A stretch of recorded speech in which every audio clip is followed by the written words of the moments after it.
ప్రభు యేసు వర్తమానము వినుమా ప్రియనేస్తమా, విని నీవు ప్రభుని విశ్వసించుమా. వినుమా ప్రియనేస్తమా, విని నీవు ప్రభుని విశ్వసించుమా. Praise the lord. దేవునికి స్తోత్రం. మన ప్రభువును రక్షకుడునైన యేసుక్రీస్తు అతి శ్రేష్టమైన నామములో మీ అందరికీ శుభాలు వందనాలు తెలియచేయుచున్నాను. ఈరోజు దేవుని పరిశుద్ధ గ్రంథంలో నుండి యెషయా గ్రంథం 56వ అధ్యాయం 7వ వచనం, నా ప్రార్థనా మందిరములో వారిని ఆనందింపచేసేదను. ప్రభునందు ప్రియ దేవుని యొక్క బిడ్డలారా, దేవుని పరిశుద్ధ గ్రంథంలో ఒక అద్భుతమైన మాట ఇక్కడ కనబడుతూ ఉంది. ప్రభు చెప్తున్న మాట, నా ప్రార్థనా మందిరములో నేను వారిని ఆనందింపచేసేదను అని ప్రభు సెలవిస్తున్నారు.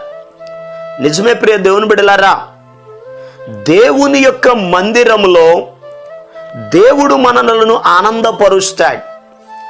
దేవుడు సంతోషమును కలుగజేస్తాడు, మన దుఃఖమును తొలగిస్తాడు.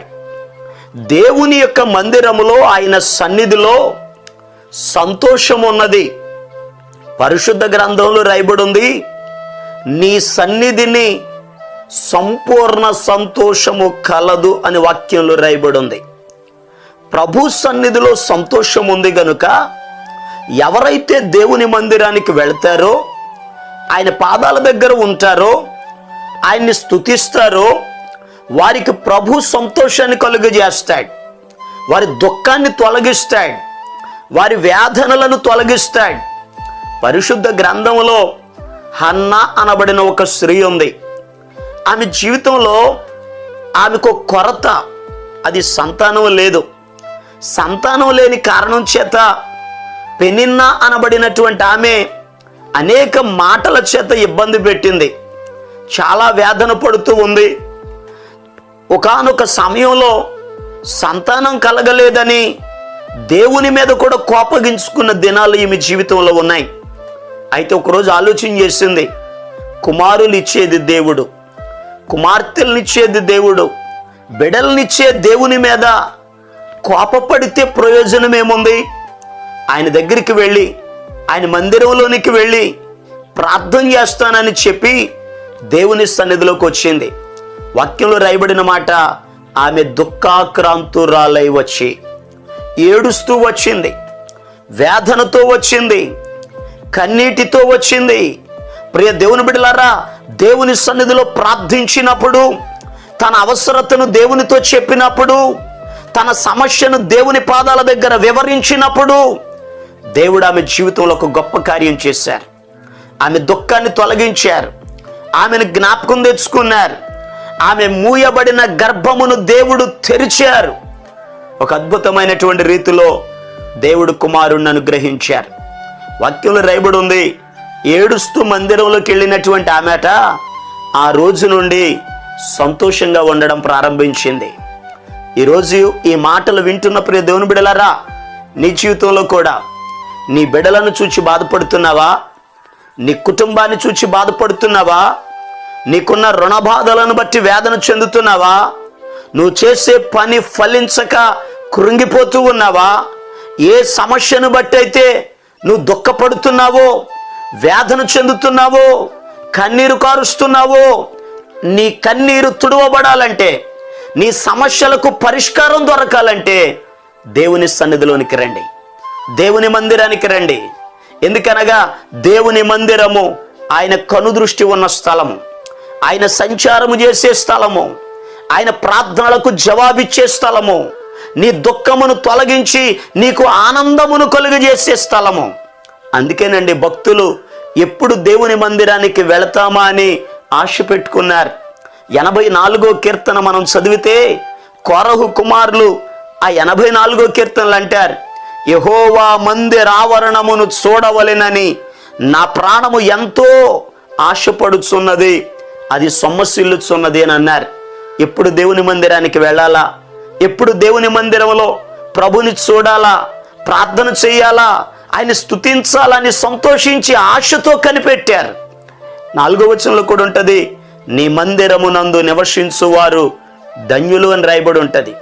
10వ వచనంలో వారు అంటారు, అయ్యా భక్తిహీనుని గుడారములో ఉండుట కంటే నా దేవుని మందిరములో ఉండుటయే నాకిష్టము అని అంటారు.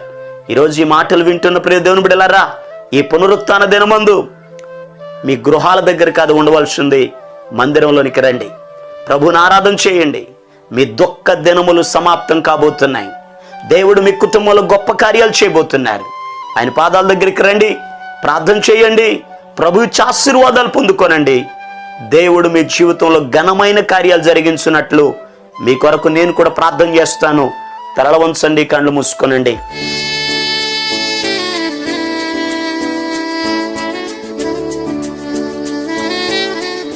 మహాపరిశుద్ధుడును ప్రేమ కలిగిన మా యేసయ్యా నీకు వందనాలు.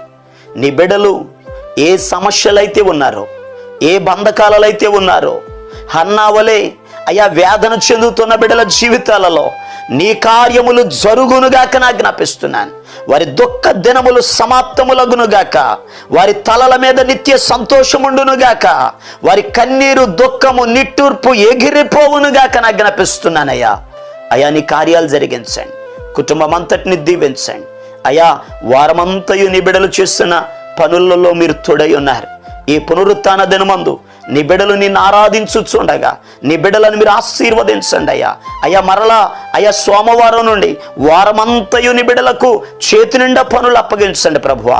ప్రయాణాల్లో తోడై ఉండండి, క్షేమమును దయచేయండి, ఆరోగ్యమును అనుగ్రహించండి. నీ బిడ్డల ప్రతి అవసరతలను మీరే తీర్చమని యేసు క్రీస్తు అతి పరిశుద్ధమైన నామం పేరట ప్రార్థన చేసి అడిగి పొందుకొని ఉన్నాము తండ్రి, ఆమేన్.